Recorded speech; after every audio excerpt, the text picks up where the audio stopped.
തേരി Mary രചന റോബു റോബസ്റ്റൻ അവതരണം സൽസാമുസ്തു.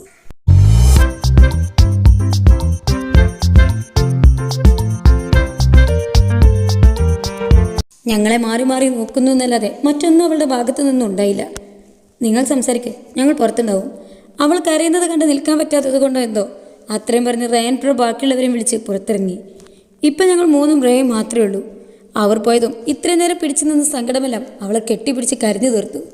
ഇനിയും കരഞ്ഞു വെറുതെ അവളെ കൂടെ വിഷമിപ്പിക്കേണ്ടെന്ന് കരുതി പതിയെ കരച്ചിലൊക്കെ നിർത്തി പിന്നെ സംസാരത്തിന് തുടക്കമിട്ടു.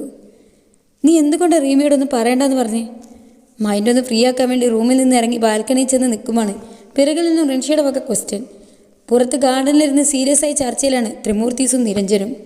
അവരെ ഒന്ന് നോക്കിയിട്ട് ഞാൻ റിൻഷയുടെ നേരെ തിരിഞ്ഞു. നീ തന്നെ കണ്ടതല്ലേ അവർ എത്ര വിഷമത്തിലാന്ന്. അതിൻ്റെ കൂടി ഈ കാര്യം കൂടി അറിഞ്ഞാൽ എന്താവും സ്ഥിതി? എല്ലാ ദേഷ്യം കൂടി കൂട്ടി ചിലപ്പോൾ അവർ പരിധി വിട്ടെന്തെങ്കിലും ചെയ്തു പോകും. അതുകൊണ്ട് ഇപ്പം അവർ ഒന്നും നീ അറിയിക്കാതിരിക്കുക തന്നെയാണ് നല്ലത്. ശിക്ഷിക്കപ്പെടേണ്ടിരുന്നാൽ ശിക്ഷിക്കപ്പെടും. നീ എന്തൊക്കെയാണ് പറയുന്നത്? ആര് ശിക്ഷിക്കുന്നു? അത് ഞാൻ ഗോഡിൻ്റെ കാര്യമാണ് പറഞ്ഞത്. തെറ്റ് ചെയ്തവരൊക്കെ ഗോഡ് ശിക്ഷിക്കുമെന്ന് ഉദ്ദേശിച്ചത്. അല്ല, നീ എന്തുകൊണ്ടാണ് റീമയെ തടഞ്ഞ്? വിഷയം മാറ്റുന്നതെന്ന് ഞാൻ അവളോട് ചോദിച്ചതോ പെട്ടെന്ന് അവളൊന്ന് തപ്പിക്കളിച്ചിട്ട് ഇതൊക്കെ കൊണ്ട് തന്നെയെന്ന് പറഞ്ഞൊപ്പിച്ച് വേഗം പോയി കളഞ്ഞു. എനിക്ക് എത്രയും വേഗം ഋതിക്കിനോട് സംസാരിക്കണം. ഗെയിം ലാസ്റ്റ് സ്റ്റേജിലേക്ക് കയറുമായിരുന്നല്ലോ. ഇന്ന് നടന്നതൊന്നും നമ്മളല്ലാതെ വേറെ ആരും അറിയാൻ പാടില്ല. ഓക്കെ, തിരിച്ച് മാൻഷനിലേക്കൊന്ന് പോകുന്നതായി ദേവേട്ടൻ പറഞ്ഞതും ഞങ്ങൾ മൂന്നും ശരിയെന്ന് തലയെട്ടി. അവിടെ എത്തിയതും ഞങ്ങളോട് അകത്തേക്ക് ചെല്ലാൻ പറഞ്ഞിട്ട് അവർ മൂന്നും കൂടി പുറത്തേക്ക് തന്നെ പോയി. ഇനി എന്തെങ്കിലും വേണോ സർ? നോ, ഇത്രയും പാക്ക് ചെയ്തോളൂ.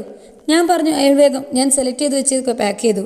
അവിടെ നിന്ന് ഇറങ്ങിയതും ഞാൻ വേഗം പോക്കറ്റിൽ നിന്നും ഗ്ലാസ് എടുത്ത് വെച്ചു. പാർക്കിംഗ് ഏരിയയിൽ നിന്നും കാർ എടുത്ത് വരുമ്പോൾ മുതൽ തുടങ്ങിയതാണ് ആരോ ഫോളോ ചെയ്യുന്ന പോലെ ഒരു ഫീലിംഗ്. നോക്കിയിട്ടൊന്നും ആരെയും കാണുന്നില്ല. ഇതൊക്കെ വെറും തോന്നലാണെന്ന് മനസ്സിനെ പറഞ്ഞ് പഠിപ്പിക്കുമ്പോഴും എന്തോ ഒരു വല്ലായ്മ ഫീൽ ചെയ്യുന്നുണ്ട്. ഞാൻ ഫോണിലെടുത്ത് കോൾ ചെയ്യാൻ നോക്കിയെങ്കിലും അത് ചാർജ് തന്ന് സ്വിച്ച് ഓഫ് ആയി പോയി. പെട്ടെന്ന് വന്ന ദേഷ്യത്തിന് അടുത്തെടുത്തെറിഞ്ഞതും ഡാഷ്ബോർഡിൽ തട്ടി അത് പുറത്തേക്ക് തെറിച്ചു പോയി.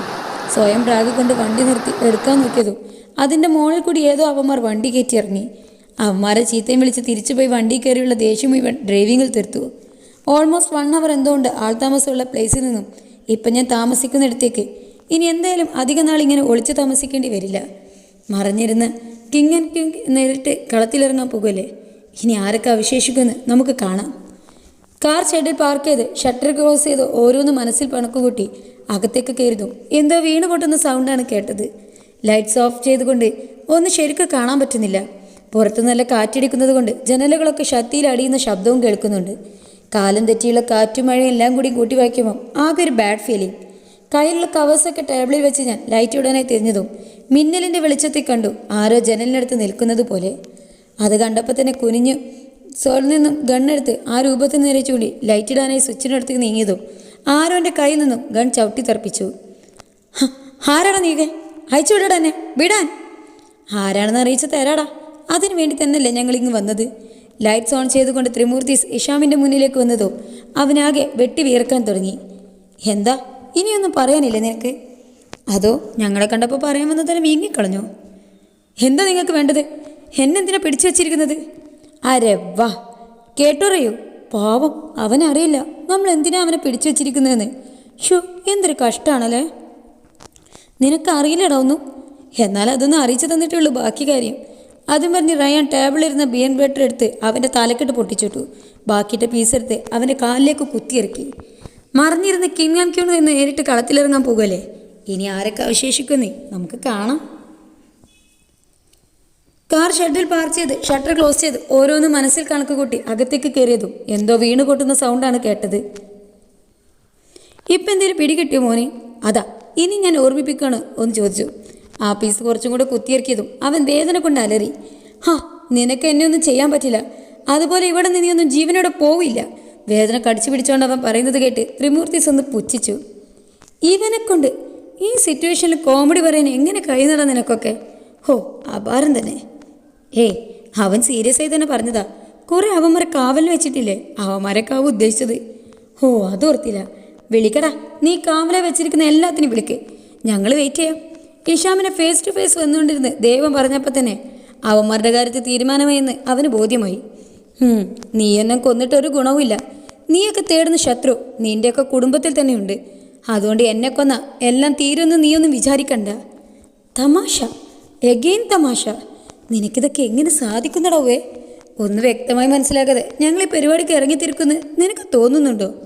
ഉണ്ടോന്ന്? എല്ലാം അറിഞ്ഞിട്ട് തന്നെയാ ഞങ്ങൾ ഇറങ്ങി തിരിച്ചത്. സോ ഇതും പറഞ്ഞ് രക്ഷപ്പെടാന്നേ നീ കരുതണ്ട. ആൻഡ് വൺ മോർ തിങ്, എന്തായാലും നിന്റെ പരലോകത്തുള്ള കൂട്ടുകാരന്മാരുടെ അടുത്തേക്ക് വിടാൻ പോവാ. ഒട്ടും വൈകാതെ തന്നെ ബാക്കിയുള്ളതിനും കൂടെ അങ്ങ് പറഞ്ഞു വിട്ടേക്കാം. നിൻ്റെയൊക്കെ ക്യാപ്റ്റൻ ഉണ്ടല്ലോ, കുറച്ച് മുന്നേ വീണ്ടും ഇങ്ങോട്ട് ലാൻഡ് ആയിട്ടുണ്ടെന്നാണ് ഇൻഫർമേഷൻ.